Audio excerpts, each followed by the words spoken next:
Today I want to talk to you about something that had bothered me from the very beginning. I really enjoyed the movie Black Panther, and before I even saw it, I started hearing these comparisons between Eric Killmonger from Black Panther and Malcolm X. Now, before I saw the movie, I couldn't have really commented on it, but now that I have, I want to say that Killmonger is not like Malcolm X, and I'm going to give you some reasons why that's true and why I find it so disturbing that people believe that.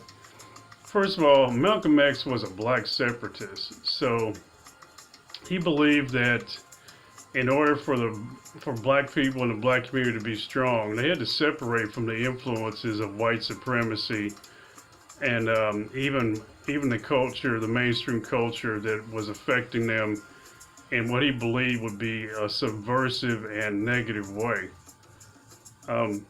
And you look at Eric Killmonger. Not only does he not want to separate from white supremacy and mainstream society, he actually wants to become the puppet master of it. He wants to copy the tactics of the people that have oppressed Africans over the years. He wants to become just like them. He's not really upset, angry, or disgusted by their tactics. He's envious. He wants to become them. He's not like Malcolm X. Malcolm X often derided these kind of things. You remember that quote, we didn't fall on Plymouth Rock fell on us. He's looking at history and he's disgusted by it, and he actually wants to withdraw from it. He wants nothing to do with it. He doesn't want to become like the people he sees as oppressors. He wants to get away from them.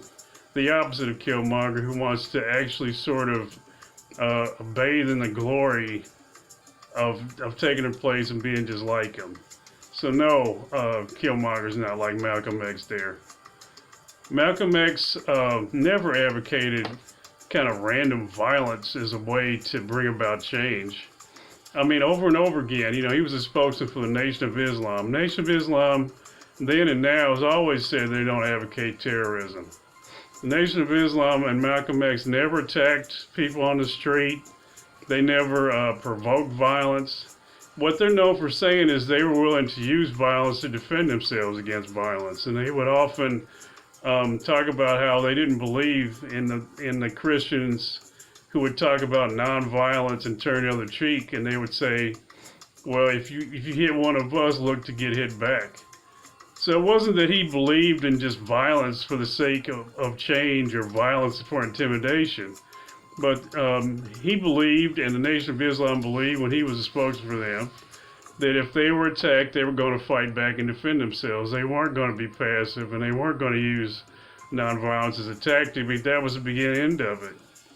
Now you look at Killmonger. Killmonger, much like communists, philosophy staged. He believed in some kind of bloody revolution where all these people are going to get slaughtered because he's sending these weapons out. He has no control over these people he's planning on arming.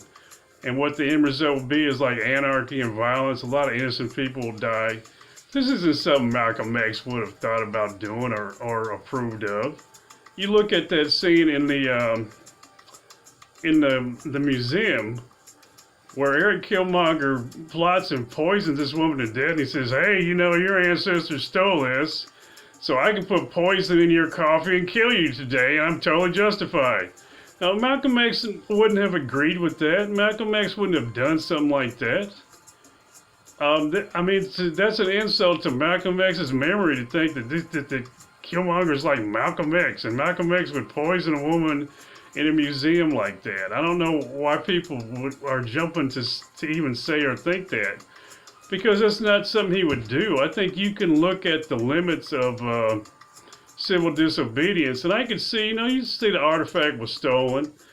I could see breaking in there and taking it back as a kind of civil disobedience, but not poisoning somebody to death.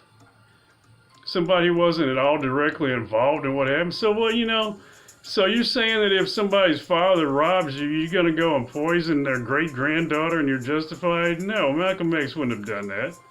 So no, Killmonger is not like Malcolm X at all. And look at the last thing I'm going to talk about is Malcolm X was a black nationalist. He believed that one way for black people to achieve greatness would be to internalize their energy and form their own nation. They'd have their own government, own police force, their own education system, and therefore the philosophies of white supremacy wouldn't be in the minds of people anymore if black people formed their own nation. Well, what does that sound like to you? It sounds like Wakanda. Wakanda is a separatist kind of black nationalist dream. And they've achieved everything that black nationalists would have said was possible if black people formed their own nation. If Malcolm X were to go to Wakanda, he wouldn't start criticizing them for what they've done. He would start praising them. This would be like living a dream for him to be there. He'd want to be a citizen there.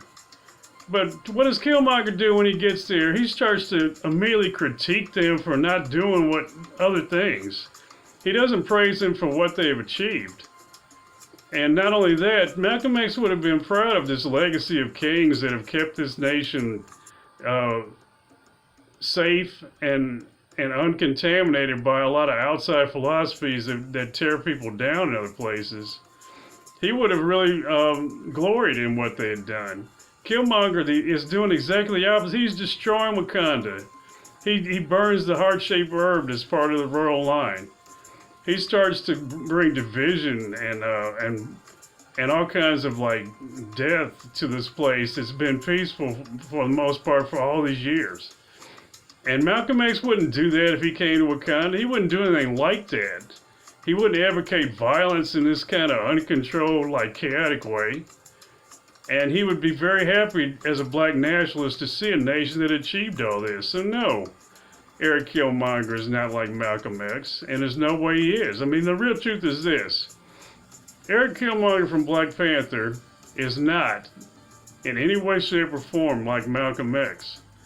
And to say he is ignoring the reality. It's looking at the propaganda that Malcolm X was this violent nut, which he was not. And you're sort of like reinforcing that propaganda that was there, spread by the FBI and other people, to discredit the good things about Malcolm X. Obviously, he was a flawed human being like everybody else, and some of his views I wouldn't agree with at all. But having said that, there was a lot about Malcolm X that was right and noble at the same time. But I don't see anything right and noble about Eric Killmonger. So again, Eric Killmonger is nothing like Malcolm X.